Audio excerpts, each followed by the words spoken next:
भीड़ भाड़ से अलग होकर जब भी कोई इंसान अपने साथ अकेले में समय बिताता है, तभी उसके दिमाग में नाना प्रकार की चिंताएं जन्म लेने लगती है। मनुष्य की प्रवृत्ति ही ऐसी है कि वो ज्यादातर समय नकारात्मक ही सोचता है। अपने लक्ष्य को कैसे प्राप्त किया जाए, ये सोचने की जगह वो ये सोचता है कि अगर लक्ष्य पूरा नहीं हुआ तो मैं क्या करूंगा। और इस प्रकार की नकारात्मक विचारधारा के कारण जीवन भर डर डर कर जीता रहता है। अगर पूरी बुद्धिमानी और सजगता के साथ इस डर को समझा जाए तो यही डर इंसान के पतन का कारण बनता है। ऐसे मनुष्य जो खुद पर संजय करता है, खुद पर संदेह करता है, भले वो कैसे सफल हो सकता है, लेकिन बुद्धिमानी से अगर इस डर का उपयोग किया जाए तो यही डर उसकी सबसे बड़ी ताकत बन सकता है। काश केवल एक बार उसने खुद पर विश्वास किया होता तो उसे मालूम होता कि उसके डर में ही उसकी ताकत का रहस्य छुपा है। ये कहकर सन्यासी चुप हो गए और चुपचाप अपने कदमों पर ध्यान लगाते हुए जंगली घास पे से आगे बढ़ने लगे। संध्या का समय था। सन्यासी और एक लकड़हारा जंगल से होकर गांव की तरफ निकल रहे थे। सन्यासी के ये शब्द लकड़हारा को कुछ समझ में नहीं आए। वो सोच रहा था कि डर में ताकत कैसे हो सकती है। डर तो आदमी को कमजोर बनाता है। अपने मन की उत्सुकता को जब वो काबू ना कर सका तो उसने सन्यासी से पूछा कि हे महात्मा, आप ये क्या कह रहे हैं? डर में ताकत होती है। डर तो आदमी को कमजोर बनाता है। उसे तो अपना डर दूर करना चाहिए। लकड़हारा अपनी बात पूरी कर पाता उससे पहले ही उसे एक शेर की दहाड़ सुनाई दी। शेर की दहाड़ सुनकर लकड़हारे का रोम रोम कांप गया। उसके कान खड़े हो गए। जंगल से आई एक एक आहट उसे साफ सुनाई दे रही थी। उसके कदम वहीं पर जम गए थे। वो तो हिल भी नहीं पा रहा था। उसे पता था कि थोड़ी सी हरकत उसकी जान जोखिम में डाल सकती है। उसका दिल तो तेजी के साथ धड़क रहा था, लेकिन फिर भी वो अपनी सांसों पर काबू पाने का प्रयास कर रहा था। कुछ देर बाद जब खतरा टल गया तब सन्यासी ने कहना शुरू किया। सन्यासी ने कहा, अभी जब तुम डरे हुए थे तो तुम्हारे शरीर का रोम रोम जाग गया था। जंगल से आ रही छोटी से छोटी आहट पर भी तुम्हारा ध्यान लगा हुआ था। तो इस प्रकार अपने मन के डर के कारण तुम होश में आ पाए तो तुम पूरा ध्यान लगा पाए। इससे पहले जब तक तुम्हें शेर की दहाड़ सुनाई नहीं दी थी तब तक तुम अपने विचारों में खोए हुए थे, लेकिन जैसे ही तुम्हें शेर की दहाड़ सुनाई दी वैसे ही तुम्हारे सारे विचार गायब होकर हम वर्तमान में उपस्थित हो गए थे। यदि तुम्हें अभी शेर से बचकर भागना होता या फिर उससे लड़ना होता तो तुम्हें अपने शरीर की वो क्षमता देखने को मिलती जो आज तक जीवन में तुमने खुद भी महसूस नहीं की होगी। जब कोई कुत्ता तुम्हारे पीछे दौड़ता है उस समय तुम्हारी जो रफ्तार होती है वो तुम्हारी आम आदमी से कहीं ज्यादा होती है। साधारण जीवन में तुम इतनी तेज नहीं दौड़ पाओगे जितना कि एक कुत्ते के सामने दौड़ पाओगे। ये ताकत या कहे कि हमारे शरीर की क्षमता तभी देखने को मिलती है जब हमारा मन डर में होता है। किसी डरावनी स्थिति में हमारा मस्तिष्क और हमारे शरीर अपने उच्चतम श्रेणी में काम करता है। जो काम तुम आम जिंदगी में नहीं कर पाते हो वो तुम्हें डरा कर कराया जा सकता है। जहां पर भी तुम्हें डर का एहसास होता है वहीं पर तुम्हारी इंद्रियां पूर्ण रूप से सक्रिय हो जाती है। तुम्हारे कानों की सुनने की क्षमता तेज हो जाती है। दृष्टि एक तक हो जाती है, पूरी सजग हो जाती है, सक्रियता बढ़ जाती है। और जैसे जैसे वो डर खत्म हो जाता है वैसे वैसे तुम सुस्त अवस्था में चले जाते हो। तुम सो जाते हो और तुम्हारे इंद्रियां फिर से आराम की स्थिति में चली जाती है। सन्यासी ने लकड़हारे से कहना जारी रखा कि परीक्षा के एक दिन पहले जो याद करने की तुम्हारी गति होती है वो साधारण याद करने की क्षमता से कहीं तेज होती है।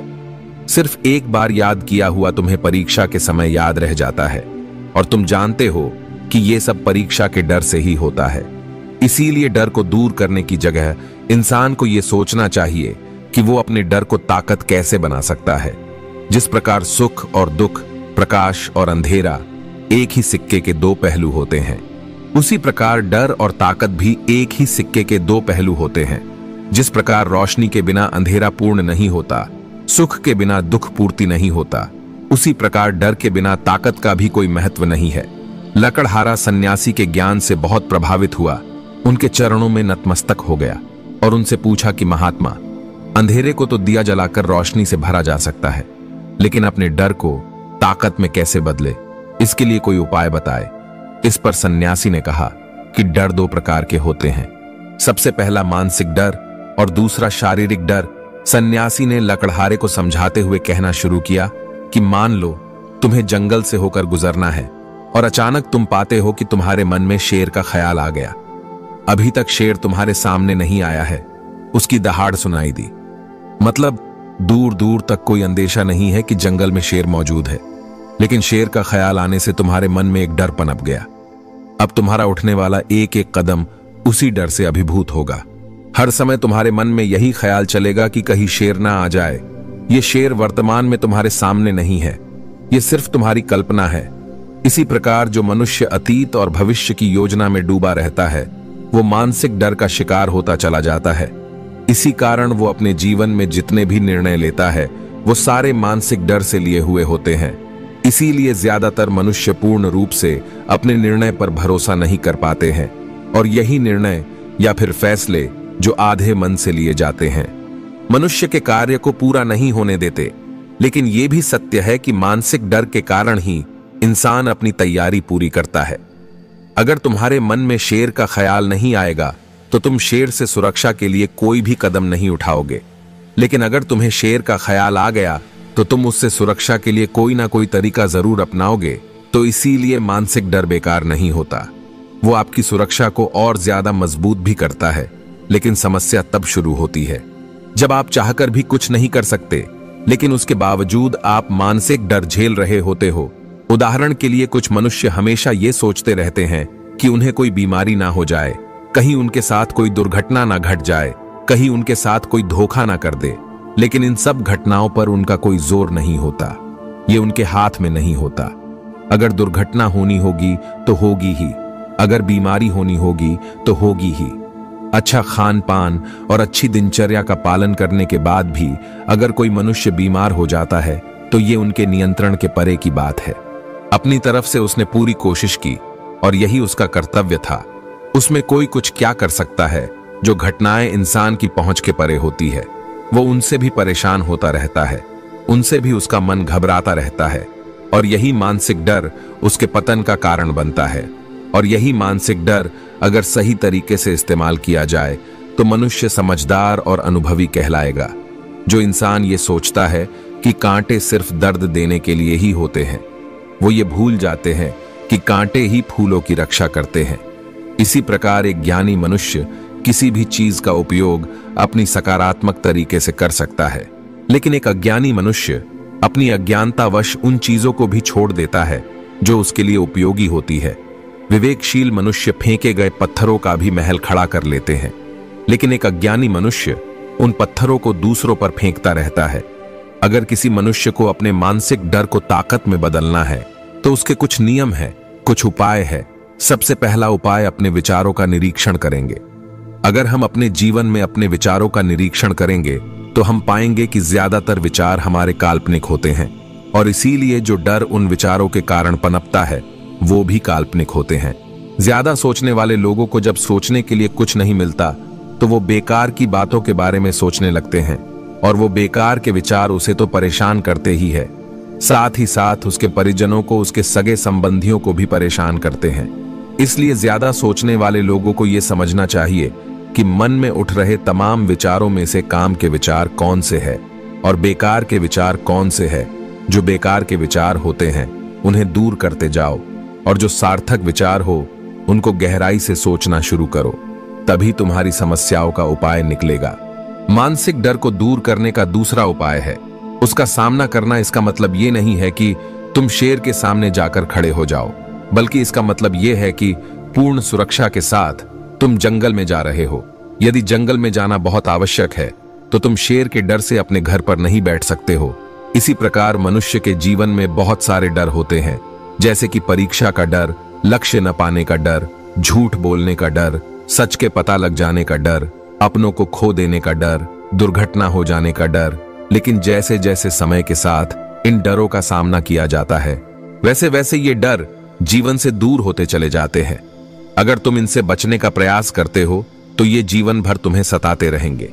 ये तभी दूर हो सकते हैं जब तुम इनका सामना करोगे। कुछ लोगों को तो दूसरों के सामने खुलकर बात करने में भी डर लगता है। ऐसे लोगों को अनजान लोगों से बात करनी चाहिए। जितना ही वो लोगों से बात करेंगे उतना ही उनके मन का डर दूर होता जाएगा। मानसिक डर को ताकत में बदलने का तीसरा उपाय है अपने डर को स्वीकार करना। बहुत से लोग अपने जीवन में अपने डर को स्वीकार ही नहीं कर पाते। अगर आप उनसे पूछेंगे कि उन्हें किस चीज से डर लगता है, तो वो साफ इनकार कर देंगे कि उन्हें किसी चीज से कोई डर नहीं लगता। लेकिन दूसरों की नजरों में ऊंचा उठने के लिए ये झूठ उन्हें बहुत महंगा पड़ता है। अगर वो अपने डर को स्वीकार करना नहीं सीखेंगे तो वो जीवन में उस डर से मुक्त नहीं हो पाएंगे। इसीलिए समझदारी इसी में है कि अपने डर को स्वीकार कर लिया जाए। अगर आपको किसी चीज से डर लगता है तो किसी से शर्माने की जरूरत नहीं है। हर मनुष्य को, हर इंसान को किसी न किसी चीज से डर लगता है, और आप पाएंगे कि जैसे ही आप अपने डर को स्वीकार कर लेते हैं, वैसे ही आपका डर खत्म होना शुरू हो जाता है। और जितना ही आप अपने डर को छुपाने की कोशिश करेंगे, आपका डर उतना ही मजबूत होता चला जाता है।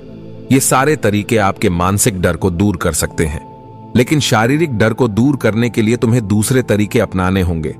सबसे पहले यह समझो कि शारीरिक डर कौन सा होता है। मान लो तुम किसी जंगल से गुजर रहे हो और अचानक तुम्हारे सामने शेर आ जाता है।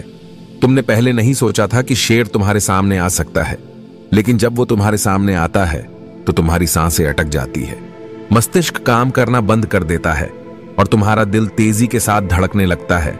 तो इसीलिए जब बिन सोची बात हमारे साथ घटित होती है तो हमारा शरीर उस डर को महसूस कर पाता है, और वही शारीरिक डर कहलाता है। ऐसे समय में शारीरिक डर को दूर करने के कुछ उपाय हैं, कुछ तरीके हैं। सबसे पहला उपाय तो यह है कि अपने ऊपर संयम रखे। जब किसी मनुष्य के साथ बिन सोची बात घटती है तो सबसे पहले उसका संयम टूट जाता है, और संयम टूटने के साथ उसका मस्तिष्क काम करना बंद कर देता है, और इसी वजह से सोचने और समझने की क्षमता कम हो जाती है, क्योंकि हमारा शरीर उसी प्रकार कार्य करेगा जिस प्रकार हमारा मस्तिष्क उसे निर्देश देगा। अगर मस्तिष्क की सोचने समझने की शक्ति खत्म हो गई तो हमारा शरीर भी काम करना बंद हो जाएगा। तो इसीलिए अगर कठिन समय में मनुष्य अपने ऊपर संयम रखता है तो उसका मस्तिष्क सही तरीके से काम करता है और वो सही निर्णय लेकर उस स्थिति से बचकर निकल सकता है। यहाँ पर दूसरा उपाय समझने का यह है कि जीवन में कुछ भी घटित हो सकता है। जीवन बड़ा चमत्कारिक होता है, वो हमारी सोच के अनुरूप नहीं चलता, बल्कि उसमें कुछ भी हो सकता है, और यही जीवन की खूबसूरती होती है। अगर आपको आज ही पता चल जाए कि आने वाले 10 साल तक आप क्या कर पाएंगे, तो आपकी जीवन में से रुचि खत्म हो जाएगी। लेकिन अगर जीवन एक रहस्यमय किताब की तरह बना रहेगा तो आप अपने जीवन से कभी नहीं थकेंगे। आपका जीवन आपको आश्चर्यचकित करता रहेगा। इसीलिए यह समझो कि जीवन में कुछ भी घटित हो सकता है, तुम्हारी सोच से परे भी घटित हो सकता है। इसीलिए कुछ अनुमान मत लगा लेना। इसी सोच को लेकर सन्यासी ने अपनी बात खत्म करते हुए कहा कि इन तरीकों से तुम अपने मानसिक और शारीरिक डर को दूर कर सकते हो और आनंद से भरा हुआ जीवन जी सकते हो। तो दोस्तों, मैं आशा करता हूं कि आपको इस वीडियो से काफी कुछ सीखने को मिला होगा। तो फिर मिलते हैं अगले वीडियो में।